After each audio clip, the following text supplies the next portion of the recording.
We continue to reflect on what this day means. I'm joined by Asanda Ngoasheng, a diversity trainer, to take stock of how the country is faring 26 years on. Enkosi Sisi, and a very good afternoon to you. So for you, what does this day mean? I think that this is a day where we remember the strides that we've made as a country in terms of trying to come together. And it's also a day in which we begin to have honest conversations about whether there is social cohesion in South Africa or not, and whether there is reconciliation or not, and who needs to reconcile with whom for the process to be complete. Because we often talk, for example, about, the need for reconciliation, but we don't talk about who has a responsibility to seek reconciliation. And let's expand on that when you ask the question of who needs to reconcile with whom. From your perspective and the work that you do, what do you hear and see?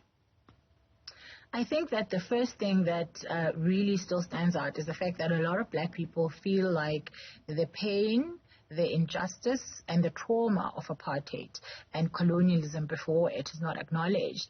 And because of that, people feel like we are not reconciled and like there has been no justice for black people. If you look at, the ways in which South Africa to this day determines where people live is determined by race. Where you go to school is determined by race.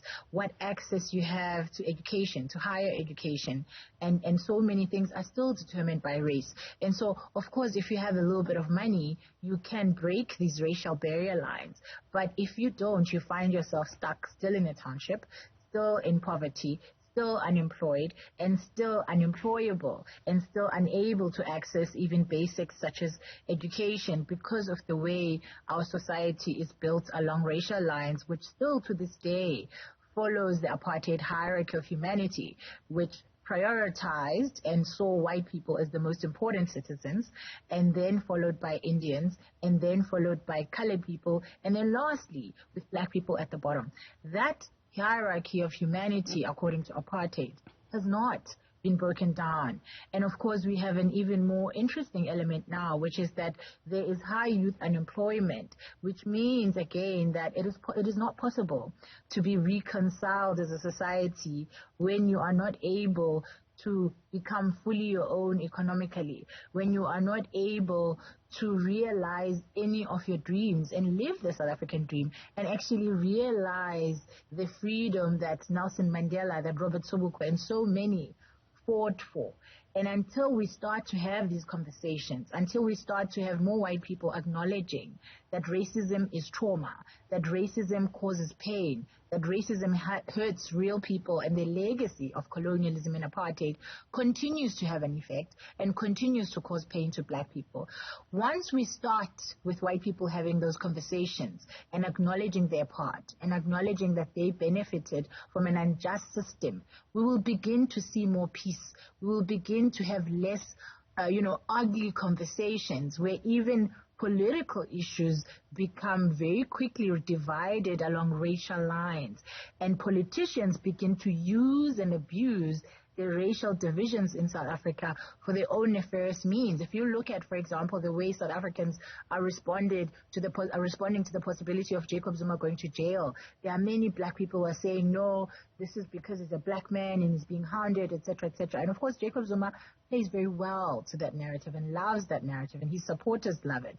And this is the kind of thing that if we began to have more social cohesion, we could have more agreement about what is acceptable in our society and what is not acceptable. And race would begin to cease to be the petrol bomb or the landmine that it is. We need more conversations also about xenophobia, more conversations, more importantly, where we talk about the impact of immigration on South Africans as much as we talk about xenophobia. Because if we ignore the impact of migration, if we ignore the lived experiences of South Africans, we are silencing people, and we are not giving people the opportunity to talk about the things that really pain them. And whilst there is xenophobia and we need to acknowledge it, the silencing of the voices that are saying, hey, this rampant migration that is unregulated, that is not being spoken about, is having a painful effect on me. We are going to see ourselves in very dangerous places, and we are going to see xenophobia continuing, because if people are not heard when they speak vocally, what do?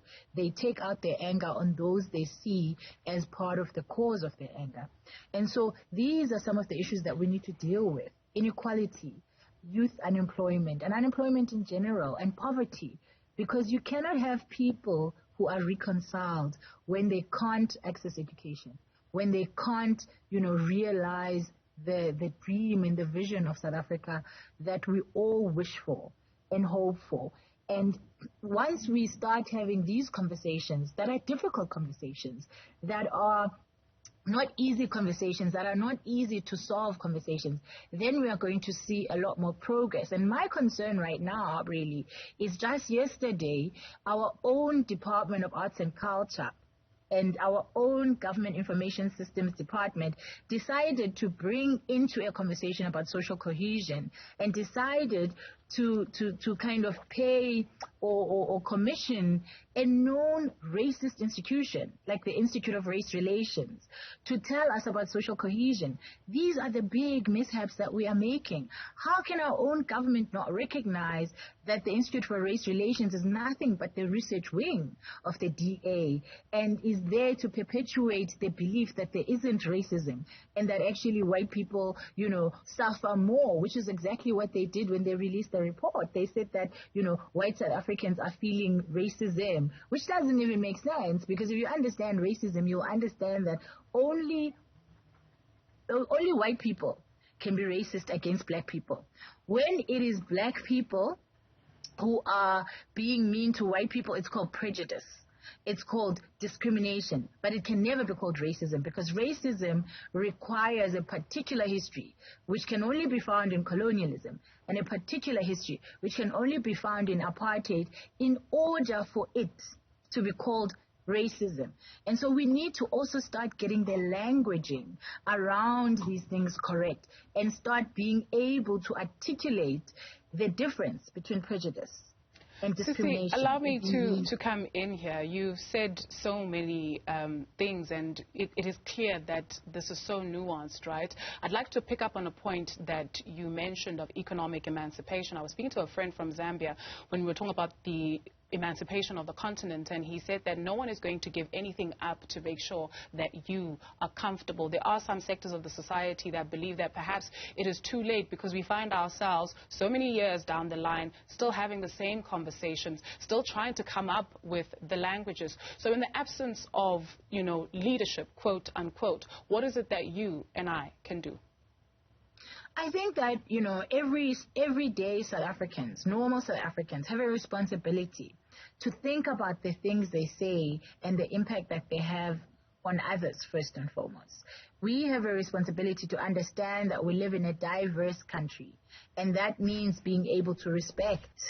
That means being able to give everybody dignity and to hear everybody's opinions, even when they are far from your own opinion, understanding, and ideology. And then the second thing that we need to do is that we need to do what we need to do to help each other. And so in townships, you used to be able to go and borrow a bowl of sugar, but you can't really do that anymore because people have become more individualized. And so we need people to start working together again to build the South Africa that they want to see, to build the systems that they want to see, and to start holding politicians accountable for corruption, for the lack of economic development, and for so much of what is holding us back as a country. And so, yes, I agree that individuals have a responsibility and there's a lot that we can do, but I think we also need to constantly remind government of its important role in nation building, in social cohesion, and that when it undertakes that role, it also has to ensure that it's using the right people. Hence, I'm calling out the use of the Institute for Race Relations, which does the opposite of the work that we should be trying to do in bringing about social cohesion in South Africa. What do we tell the generation coming next? There are some sectors of the population that believe that perhaps we will not see this emancipation in our lifetime, but maybe generations still to come will still have that burden of trying to fix issues. So what do we tell those who are coming behind us? I mean, in the work that I do, I run a lot of workshops with young people, and I think that young people are actually much better at having these difficult conversations than adults. I can tell you that for sure. They understand. They're so woke. They understand and have the language of diversity and have the language of woke politics as well. They will, call out people for fat shaming, for homophobia, and for all of these things. And so I think it's more than telling the next generation, but rather listening to the next generation because they understand what it means to live in diversity. And I learn a lot, particularly around issues of LGBTQI community, particularly around issues of gender identity from young people. They are the ones that explain terms like, gender envy, gender confusion, and gender non-binariness, and all of these concepts that are foreign to a lot of people of my generation and older generations. So my advice would not be for us to be telling these young people what it means to live in 2021 as a diverse being, but rather that we begin to listen to them and that we begin to affirm their ideas and affirm them in their identities. Because for me, what I've learned is the children who are thriving of all races are the children whose parents take the time to help them understand their history, to help them understand the history of this country, and to help them understand what role they can play that is positive to contribute to a future that is better, that has more social cohesion. And I find that the white parents who are doing the difficult work, the black parents who are doing the difficult work, are the ones that are going to lead us into the future through their children living the principles and through their children being human beings who have confidence because they know where they come from. And it's when I hear young people talk about being young, African, Indian, and Muslim, and being able to articulate exactly what each piece of that identity means to them, that I feel the most proud, and I feel like we are on a path potentially to shaping a different and a new South Africa where everybody can feel like they belong, where everybody can be embraced for their diversity and all the parts that make them fully who they are. And so for me, the biggest thing is for parents to just continue telling your children who they are and continue engaging with your children around issues of identity, whether we're talking race or gender or class, because children who know who they are children who move in the world with confidence, are children who don't feel the need to make others feel less than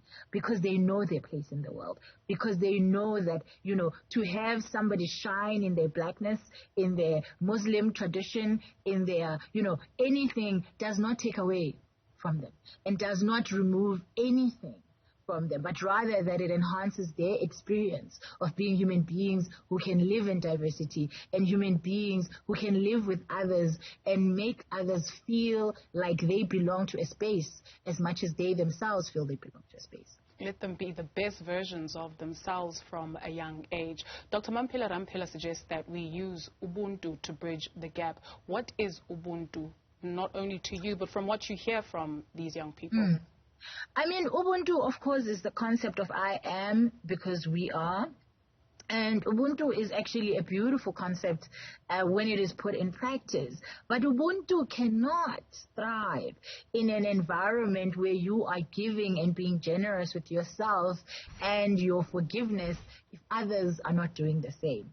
And so as black people, for example, we can practice all the Ubuntu we want, but if white people are not coming to the party, then we're not going to get anywhere. As women, we can practice generosity and forgiveness and reconciliatory spirits towards men, but if men are not coming to the table, nothing is going to happen. And so we need to, yes, of course, practice Ubuntu, but we must not allow ourselves to continue to be generous to people who are not responding or reciprocating that that generosity. And so people who hold spaces of privilege have to start questioning themselves about the ways in which they open up room for others to be, the ways in which they challenge their own privilege, and the ways in which they challenge the systems that help them to thrive.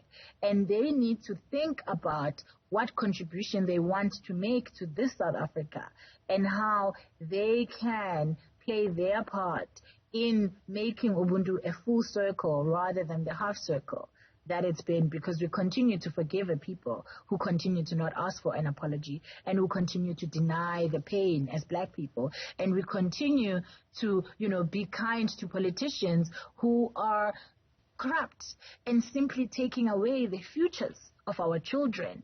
And we continue to stop listening to poor and black South Africans in the name of calling out xenophobia, and we get shocked every time there's a xenophobic attack because we're not listening to people.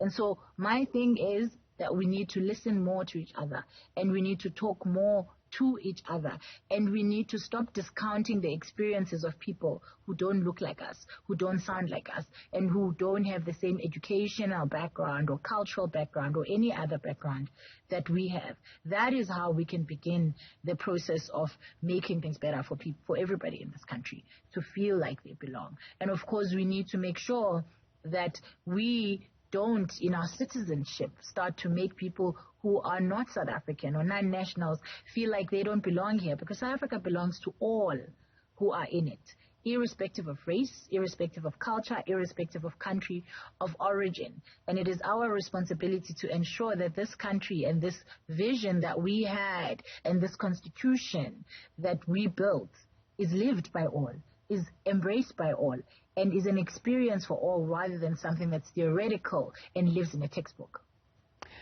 You said it all. Asanda Ngoasheng is a diversity trainer. Enkosi sis.